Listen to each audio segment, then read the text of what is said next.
अस्सलाम वालेकुम। कुछ क्वेश्चंस जो मेरी तरफ आए हैं क्लाइंट्स के तरफ से और मेरे बारे में पूछा गया है। मैं क्या करता हूँ, उसके बारे में पूछा गया है, कंपनी के बारे में पूछा गया है।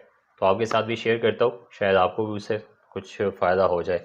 सबसे पहले है कि जी आपका नाम क्या है और आप कहाँ से है। तो मेरा नाम सैयद आकिब शाह है और मेरा ताल्लुक़ जो है वो केपी के में अपर दीर से है। ठीक है जी। अच्छा, आप क्या काम करते हैं? तो काम तो मैं एक टूरिज़्म कंपनी है मेरी, माउंटेन हंटर्स के नाम से डोमेस्टिक टूर्स करता हूँ पाकिस्तान के अंदर।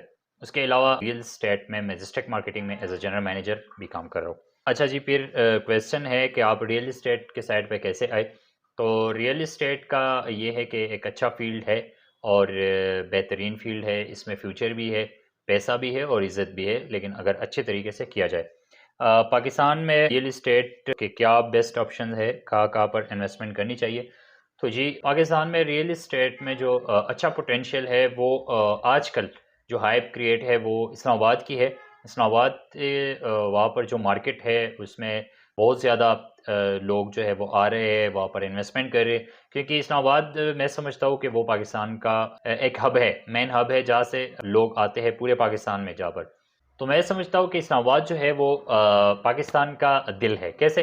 कि इसमें डिफरेंट लोग आते हैं, केपीके के हमारे लोग भी इस्लामाबाद की तरफ मूव करते हैं, वहाँ जाते हैं, क्वेटा से भी आते हैं, बलूचिस्तान से, सिंध से भी लोग आते हैं, लाहौर से भी लोग आते हैं, पंजाब साइड से।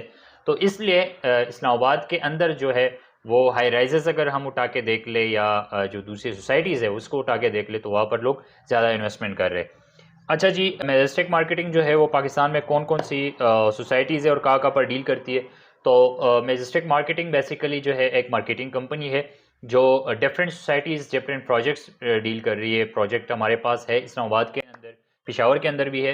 इस्लामाबाद के अंदर हमारे पास जो नेट कैश पे अगर कोई लेना चाहता हो तो वो बैरियर टाउन है, डीएचए है, बैरिया एन्क्लेव है।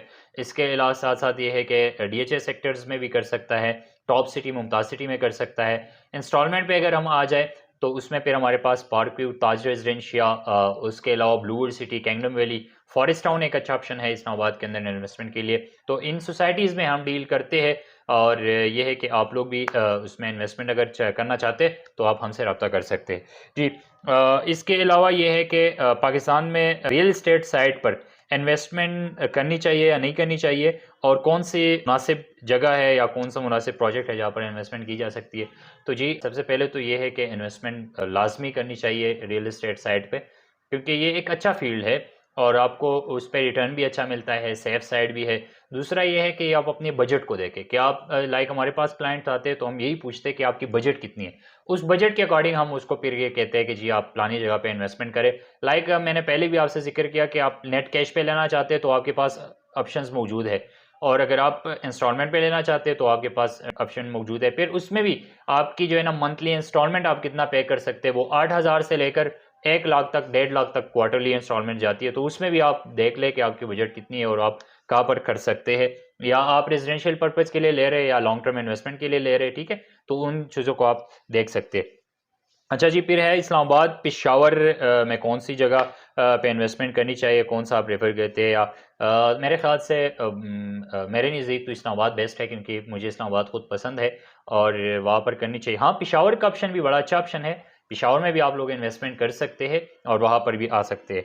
अच्छा जी, जिस तरह से आपने टूरिज़्म का भी काम कर रहे हैं, तो आप ये बताइएगा कि टूरिज़्म साइड पे इन्वेस्टमेंट कहाँ पर करनी चाहिए? अच्छा जी, हमारे पास जो टूरिज़्म का मैंने आपको बताया, जो टूरिज़्म साइड पे इन्वेस्टमेंट की गुंजाइश मौजूद है, वो हमारे है कुमराट वैली में आप लोग इन्वेस्टमेंट कर सकते हैं। वहाँ पर फार्म हाउसेज़ का एक मैंने पहले भी वीडियो बनाई थी कि फार्म हाउसेज़ आप बना सकते हैं कुमराट वैली के अंदर, वहाँ पर इन्वेस्टमेंट कर सकते हैं।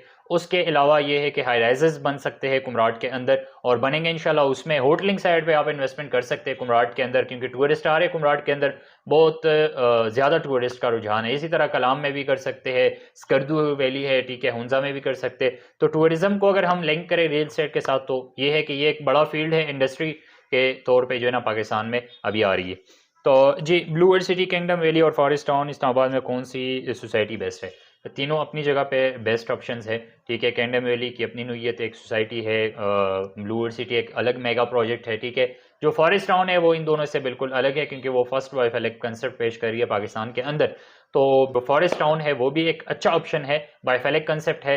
वो लोग जो नेचर को एंजॉय करना चाहते हैं और पसंद करते हैं तो वो लोग वहाँ पर इन्वेस्टमेंट कर सकते हैं। अच्छा जी, मार्केट बहुत ज़्यादा डाउन है पाकिस्तान का, तो क्या इन्वेस्टमेंट करनी चाहिए इस सिचुएशन में या नहीं? तो मैं समझता हूँ जो बाशऊर लोग होते हैं और मार्केट को समझने वाले लोग होते हैं वो डाउन मार्केट में इन्वेस्टमेंट करते हैं, क्योंकि डाउन मार्केट में रेट्स जो है ओवरऑल रियल एस्टेट साइड पे वो माइनस में जाते हैं। तो आप माइनस में एक चीज़ खरीदते हैं और फिर वो आपको जो है ना प्लस में आपसे बिक जाता है, कोई आपसे लेता है। तो मेरे ख्याल से आज जो डाउन मार्केट है इन्वेस्टमेंट हमें करनी चाहिए। जो पेमेंट आपकी बैंक्स में पड़ी होती है और वो आप रियल एस्टेट साइड पे इन्वेस्टमेंट उसकी करें तो मेरे ख्याल से उसकी वैल्यू डबल हो जाती है जो रियल एस्टेट में आप इन्वेस्टमेंट करते हैं, क्योंकि आपकी जो पेमेंट है वो सेफ हो जाती है। अच्छा जी, इसके अलावा ये है कि कोई भी बंदा हो जो रियल एस्टेट से मुंसलिक होना चाहता हो या real estate as a profession join करना चाहता हो तो उसको क्या करना चाहिए? तो बिल्कुल मोस्ट वेलकम जो भी आना चाहता है इस फील्ड के अंदर। हमसे जिनको मशवरे चाहिए हो तो वो हमसे भी रब्ता कर सकते हैं। खैर हम तो अभी इतने भी नहीं है उस्ताद, लेकिन फिर भी आप आए रियल एस्टेट के अंदर। और सबसे पहला काम तो ये है कि आप अपनी जो फैमिली सर्कल है उसको यूटिलाइज़ करें, फ्रेंड्स जो आपका सर्कल है उसमें यूटिलाइज़ करें, ठीक है? क्योंकि घर में आपके लोगों को पता होना चाहिए कि जी ये बंदा जो है वो रियल एस्टेट का काम करता है। इसके तरह इसी तरह फ्रेंड्स के सर्कल में, फिर आपकी जो सोसाइटी है उसमें लोगों को पता होना चाहिए। तीसरी बात ये है कि जो भी आपने काम करना हो कांस्टेंट रहे उस काम के अंदर और वो बहुत ही ईमानदारी के साथ वो काम करे तो अल्लाह ताला दरवाजे आपके लिए खोल देता है और इंशाल्लाह ये है कि आपका फ्यूचर भी बनेगा। जी, जो लोग इन्वेस्टमेंट करते हैं रियल एस्टेट साइड पे तो उनको इन्वेस्टमेंट करने से पहले क्या-क्या चीज़ें देखनी चाहिए?